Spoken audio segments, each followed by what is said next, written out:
Une petite fille innocente, un aéroport comme les autres, et un chien policier qui se met soudain à aboyer sur elle, sans raison apparente.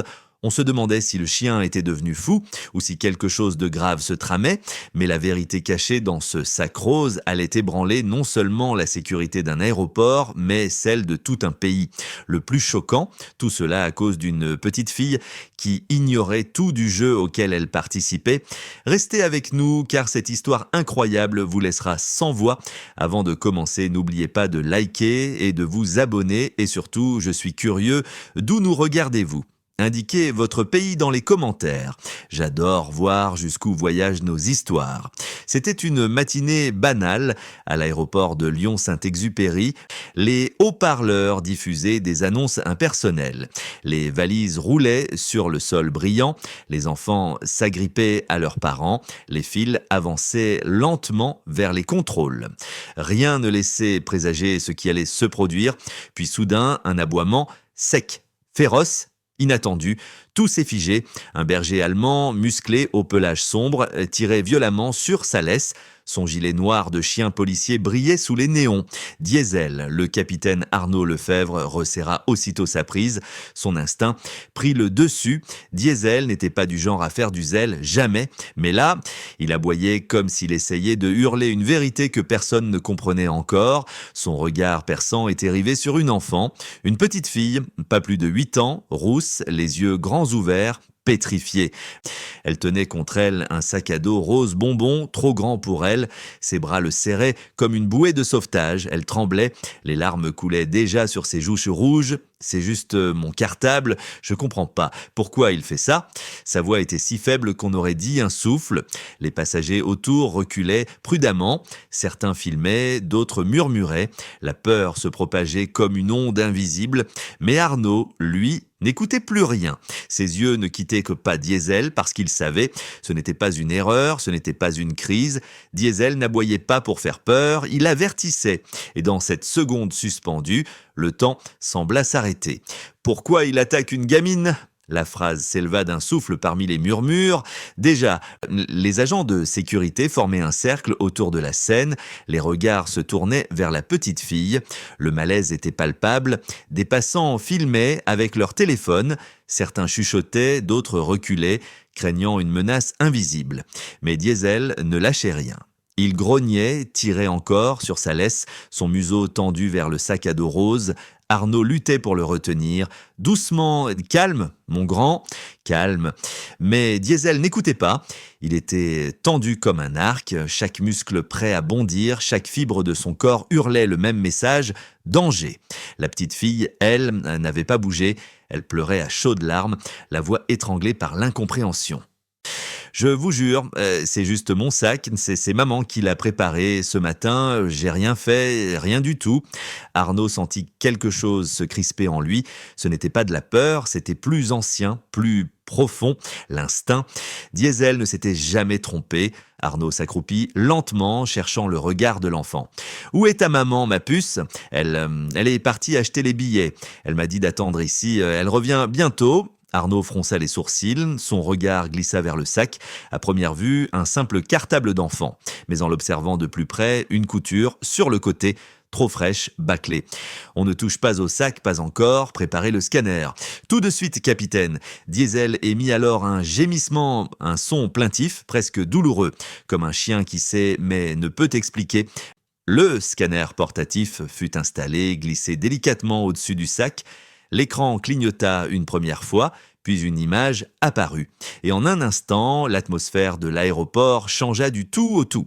L'image s'affichait sur l'écran, floue d'abord, puis nette.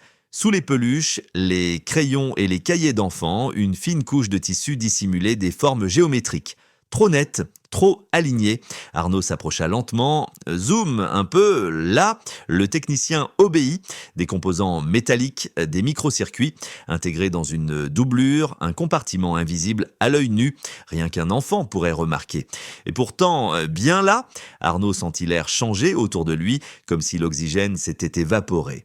C'est pas un jouet, la petite, toujours au sol, serrait ses genoux contre elle. Je savais pas, je vous jure, je savais pas, c'est maman, maman, maman qui l'a mis dans mon sac. Arnaud la regarda. Elle tremblait, mais ses yeux n'étaient pas fuyants. Il cherchait juste à comprendre. Diesel aussi avait cessé d'aboyer.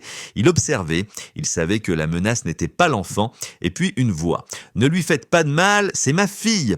Une femme surgit de la foule, haletante, le manteau entrouvert, les cheveux décoiffés. Elle fonça vers la fillette, les bras tendus, mais son regard glissa vers le sac à dos. « Reculez !» ordonna Arnaud en se plaçant entre elles. « Ce sont ses affaires, vous n'avez pas le droit. » Mais ses mains tremblaient, son regard fuyait l'écran. Arnaud ne vit pas une mère inquiète, il vit une comédienne qui jouait trop vite, et sur ses ongles, une lueur, comme une fine poussière argentée. Arnaud baissa les yeux. Diesel aussi.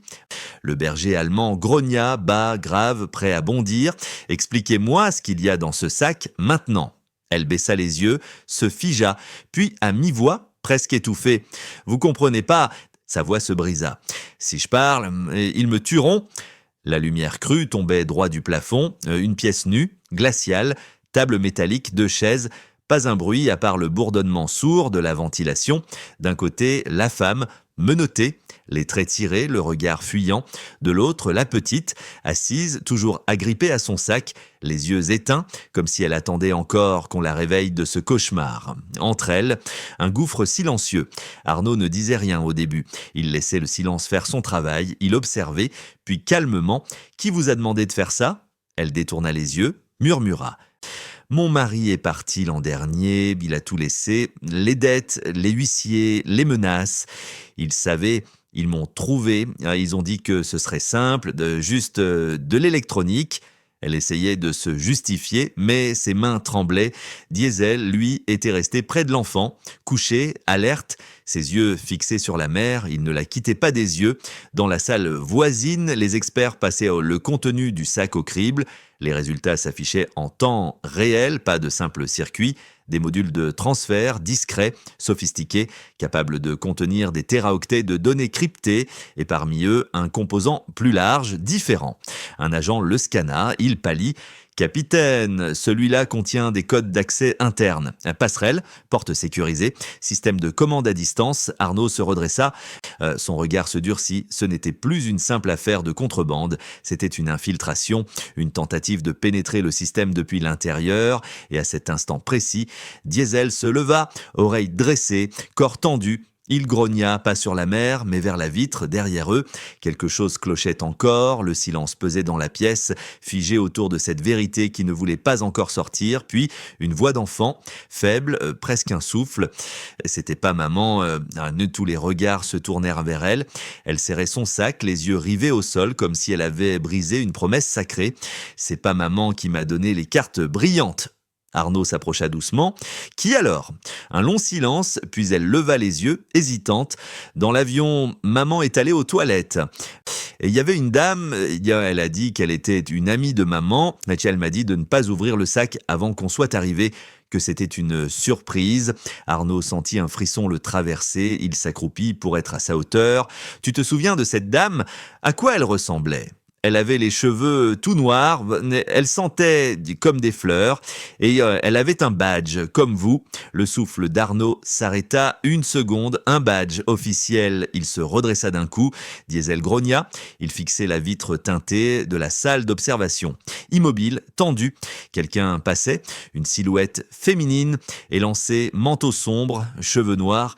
Elle marchait d'un pas assuré, presque trop calme. Arnaud s'approcha de la vitre. Elle tourna la tête, juste un instant. Leurs regards se croisèrent et il sut, c'était elle. Pas une mère désespérée, pas une victime, l'instigatrice, l'infiltrée. La radio grésilla, puis une voix sèche, sans appel, alerte niveau 1, confinement immédiat, cible en fuite. En une seconde, l'aéroport bascula dans une autre réalité. Les portes se verrouillèrent. Les passagers furent stoppés, net. Les annonces cessèrent. Arnaud et Diesel couraient déjà, guidés par les cris dans l'oreillette. Elle avait été repérée dans l'aile nord. « Elle a un badge officiel, elle passe pour une agente », hurla un agent. Au loin, une silhouette féminine fendait la foule. Manteau noir, démarche rapide, badge en évidence. Elle s'engouffra dans un couloir réservé au personnel, jeta un coup d'œil derrière elle, puis disparut. Arnaud arriva à la porte. Elle était encore entr'ouverte. « Elle est cela, avance », disait-elle, le chien renifla.